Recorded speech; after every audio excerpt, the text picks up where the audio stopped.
So, when you think about investing in gold, what's the first thing that comes to mind? Probably the purest stuff you can get, right? I mean, that's the logical assumption.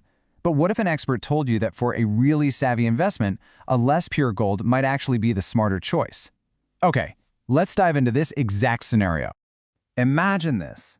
You walk into a jeweler shop with 6,000 euros in cash, and you're ready to invest. Now, this isn't just some made-up story. It's exactly what a customer did, and their goal was crystal clear. Buy investment gold, not some flashy piece of jewelry. So, let's put you in their shoes for a second. You've got the money, you're ready to go. What's your strategy here? What kind of gold are you asking for? Most people would have a very specific type in mind. And this is where we get to the real heart of it all, the choice. The customer walks in thinking they know exactly what they want, but as we're about to see, this sets up a fascinating clash between common sense and what an expert actually recommends.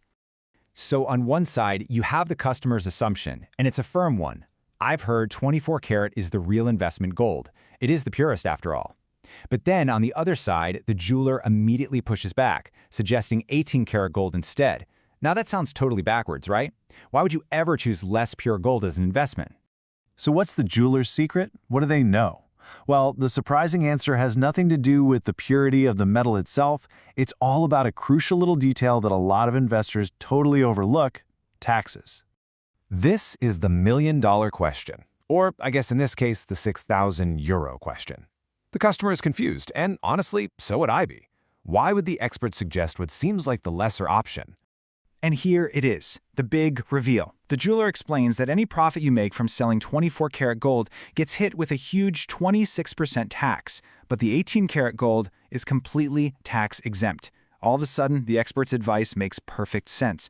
Wow, a potential 26% of your profit could just vanish simply because you chose the pure option. Well, convinced by that powerful logic, the customer's next question is pretty natural. Okay, so what does this 18 karat investment actually look like? Let's move on from the numbers and look at the physical gold itself. The jeweler shows these two simple, really elegant options: a 10-gram ingot and a 20-gram ingot of 18 karat yellow gold. See, these aren't coins or some elaborate jewelry. They're solid bars of gold made for one thing: investing.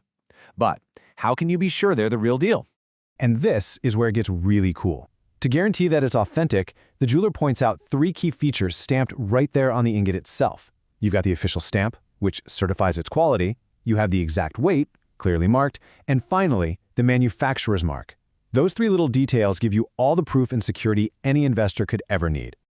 Okay, so the type of gold is settled. Its authenticity is confirmed, but now comes that final, crucial question that every investor asks: what's the timeline? This brings us to a topic that requires an investor's most important asset: patience. The jeweler offers just a classic piece of wisdom. There's no magic formula, no way to predict exactly when the value will jump, but they say history shows that the value of gold has always gone up over the long run. The key ingredient isn't trying to time the market, it's just patience. If you can wait, you will see the gain. So, armed with all this critical information, that surprising tax benefit, the tangible proof of the asset, and a clear long-term strategy, our investor is finally ready to make their final decision. And it just goes to show, the best investment isn't always the most obvious one. The customer totally gets it, saying that choosing the 18 karat gold is now simply more logical. It's a perfect example of how some local knowledge, in this case about the tax code, can completely change an investment strategy. They hand over the money, trusting the expert's advice. Which brings it all back to you. Knowing that the purest option might come with a 26% tax on your profits, while a slightly less pure version is completely tax-free, what would you do? Kind of makes you wonder what other logical assumptions out there are just waiting to be questioned, doesn't it?